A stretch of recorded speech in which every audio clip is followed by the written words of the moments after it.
Where will Lonzo Ball land this offseason? Let's get into this.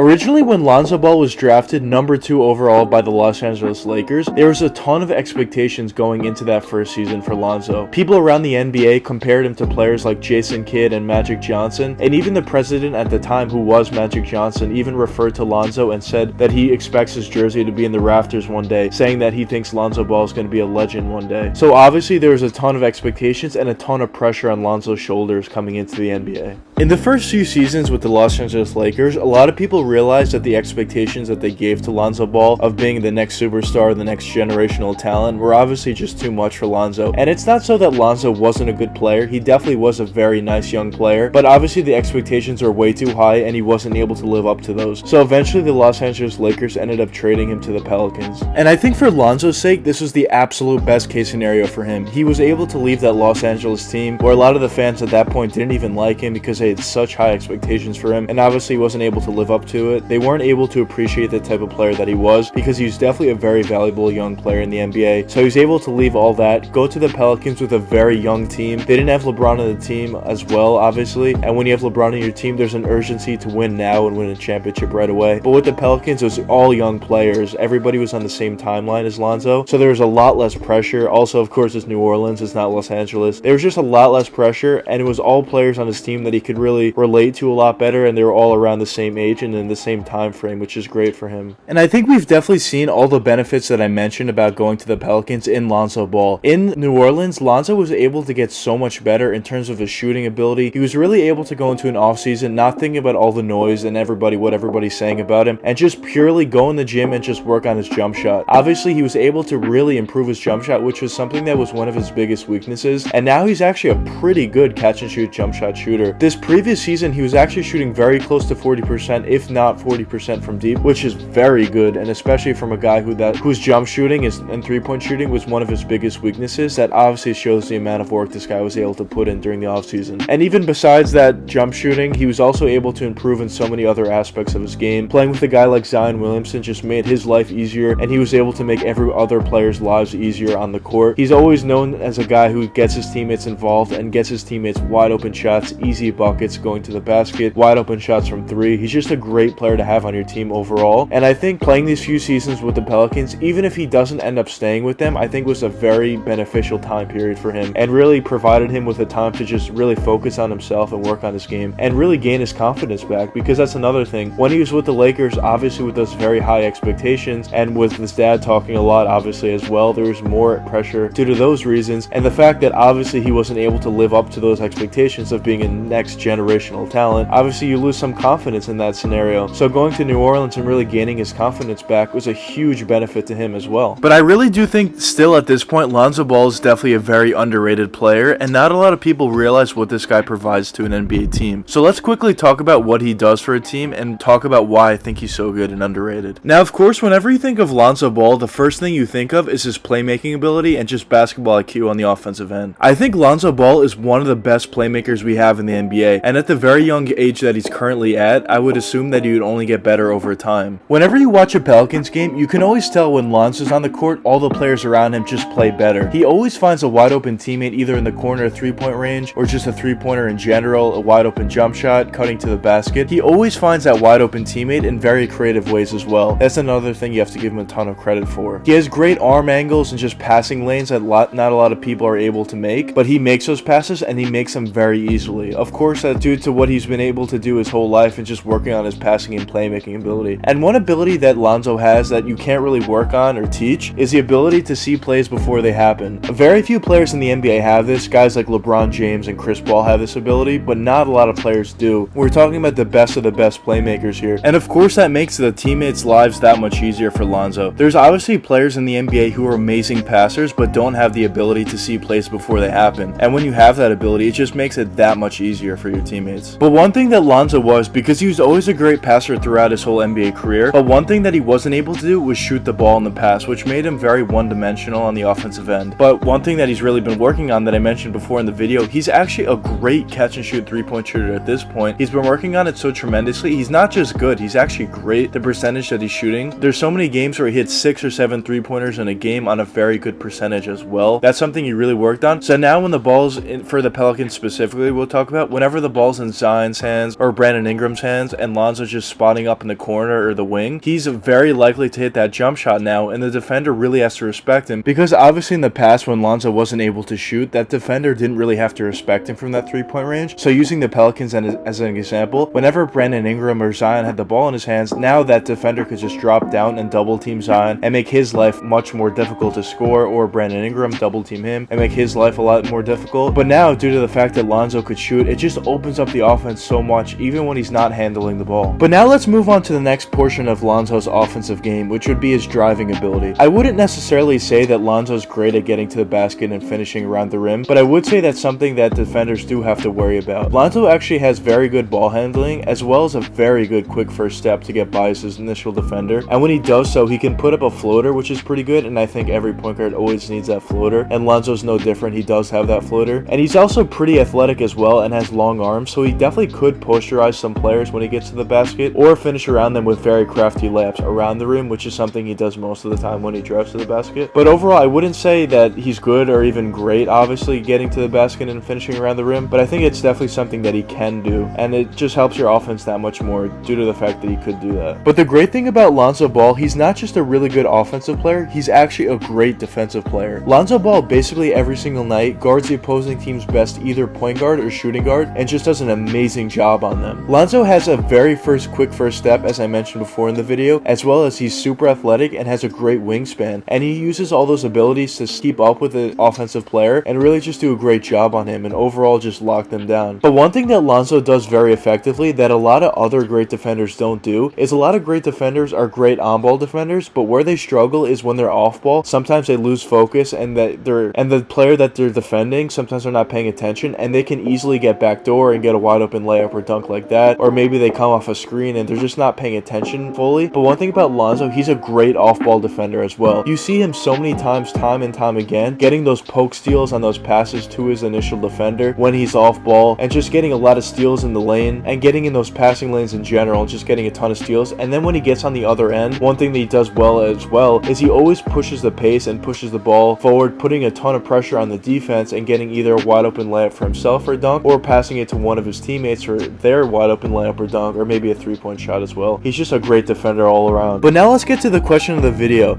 With free agency starting tomorrow on Monday, where will Lonzo Ball actually end up? So I think there's going to be a ton of reports and rumors that a bunch of teams in the NBA are actually interested in Lonzo Ball and want to acquire him. But I think out of all the teams that have a really legit shot to get him would either be the New Orleans Pelicans, of course, the Chicago Bulls, Los Angeles Clippers, and the New York Knicks. Now, in terms of fit for each individual team, I think Lonzo Ball fits basically on every NBA team in the league, because obviously he can catch and shoot now, he's a great defender, and he's just a great passer, and he's always going to make it easier for your teammates. So I think any team would be lucky to have him, and he'll fit in perfectly with any team. But now let's talk about each team and see which one's most likely, in my opinion, and where I personally think Lonzo's going to be going. So I think Lonzo, a realistic contract that he's going to be going for is anywhere between $18 and $24 million per year. If the Pelicans want to keep him, he's going to probably get a little bit more than that because they can match any offer. But if the Pelicans completely move on from him and maybe they're going to go after a guy like Kyle Lowry, I think you can definitely snag Lonzo for maybe 18 to 20 million per year. So let's first talk about the Los Angeles Clippers. So the Clippers are definitely the toughest route to get Lonzo out of any of the other teams because they're completely log-jammed at that in terms of having enough money for him. Obviously, they're going to try to re-sign Kawhi Leonard, and that's going to take up a huge amount of money. If they don't sign Kawhi Leonard, then they have a lot more money, obviously, but let's assume for the sake of the video that they do re-sign Kawhi Leonard. They still have Paul George under contract.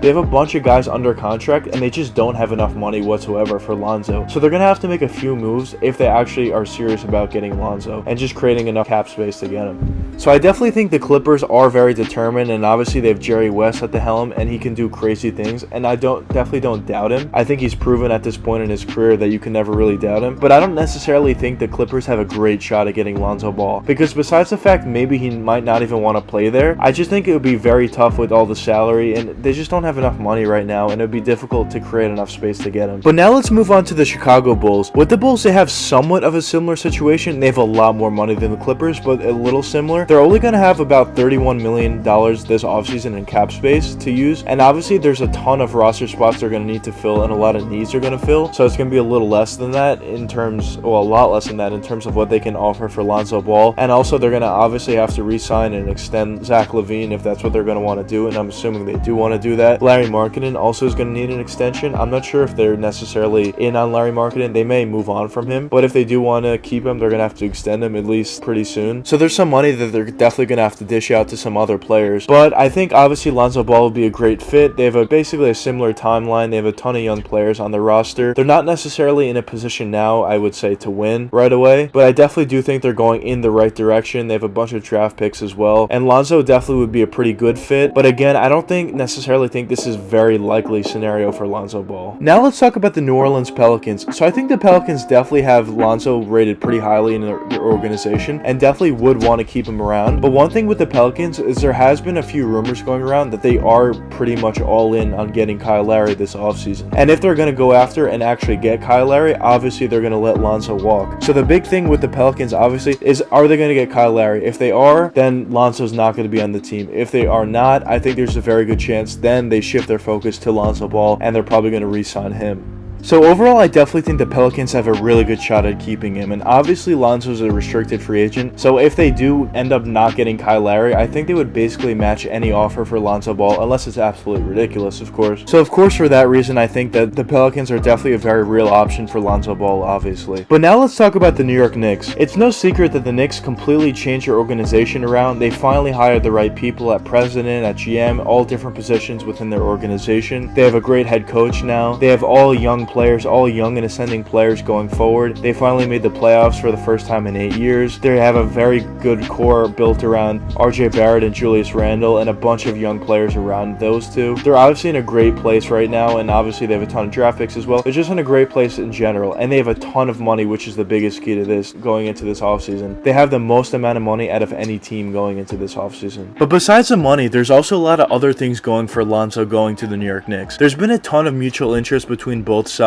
So actually, before this season, during the trade deadline, the Knicks were actually pushing pretty heavy in order to get Lonzo Ball, but obviously the Pelicans' offer was just too high, and the New York Knicks didn't end up making that trade, obviously. But just due to the fact that they were trying to trade for him at the deadline, there shows that there's a lot of interest in the Knicks organization to get a guy like Lonzo Ball. And also recently, there's been a bunch of reports out that Lonzo Ball would actually potentially prefer to go to the New York Knicks and play in New York with RJ Barrett, Julius Randle, and all those players. So obviously there's a lot of mutual interest between both sides, which is a really good sign for the Knicks and Lonzo Ball going into the offseason. And similar to the New Orleans Pelicans, as I mentioned before in the video, the New York Knicks are in a very similar position where they have a lot of young up-and-coming players, young and ascending players, I should say. So Lonzo would be on the same time frame as guys like Julius Randle. Julius is a little bit older, but he's still in that same kind of time frame, but especially guys like RJ Barrett, Emmanuel Quickley, Obi Toppin, Mitchell Robinson. They have a ton of young guys on their team that are very similar in terms of their trajectory to Lonzo Ball. So I think he'll fit in perfectly. And in terms of the fit, as I mentioned before, Lonzo would basically fit with any NBA team,